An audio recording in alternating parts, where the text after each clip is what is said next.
ప్రపంచం నమ్మింది కాబట్టి మీరు బయటికొచ్చారు. మీరు నమ్మలేదు కాబట్టి అమ్మ ఇంకా శిక్ష అనుభవిస్తూనే ఉంది నాన్న.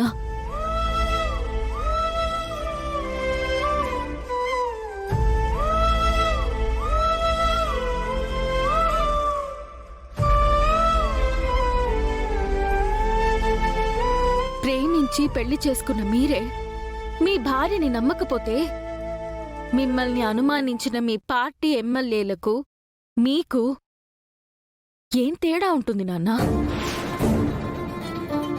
ఈరోజు ఎమ్మెల్యేలు మిమ్మల్ని చూసినట్టే ఆ రోజు మా అమ్మని మీరు చూశారు.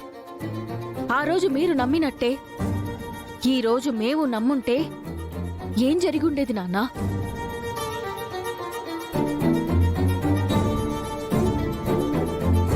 మీకింకో విషయం తెలుసా నాన్నా? మీరు తప్పు చెయ్యలేదని ఒక కూతురిగా నేను నమ్మడంలో తప్పులేదు. ఒక తమ్ముడిగా బాబాయ్ నమ్మడంలోనూ తప్పులేదు. ఈ ఫ్యామిలీ నమ్మడంలో కూడా తప్పులేదు నాన్నా.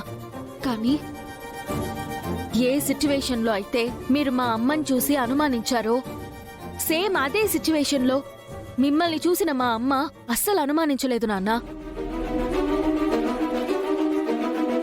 నాన్నా, ఎందుకొచ్చావు? ఆ రాధిక చేసింది సరిపోదు అన్నట్టు ఈ మహాతల్లి ఒకటి నా ప్రాణానికి. అలా అనకు సూర్య.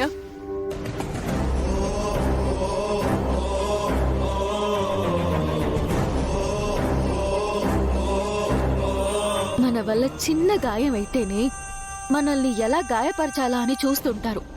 అలాంటిది చిన్న పొరపాటు వల్ల మా అమ్మ సర్వస్వం కోల్పోయినా మిమ్మల్ని నమ్మిందే కానీ అనుమానించలేదు నాన్న. నేను సూర్య ప్రేమించి పెళ్లి చేసుకున్నా. మా మధ్య నెలకొన్న చిన్న పొరపాటు వల్ల ఇప్పుడు దూరంగా ఉంటున్నా. ఆయన మీద ఆరోపించబడిన నేరం నిర్ధారణ అవ్వక ముందే వాటికి రాసలీలలు, అక్రమ సంబంధాలు అని పేరు పెట్టడం నాకు నచ్చలేదు.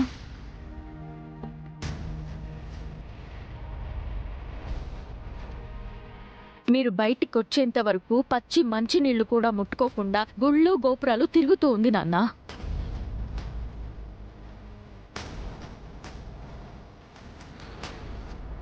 మా అమ్మని ఎవరు నమ్మకపోయినా పర్వాలేదు నాన్న, నేను నమ్ముతాను.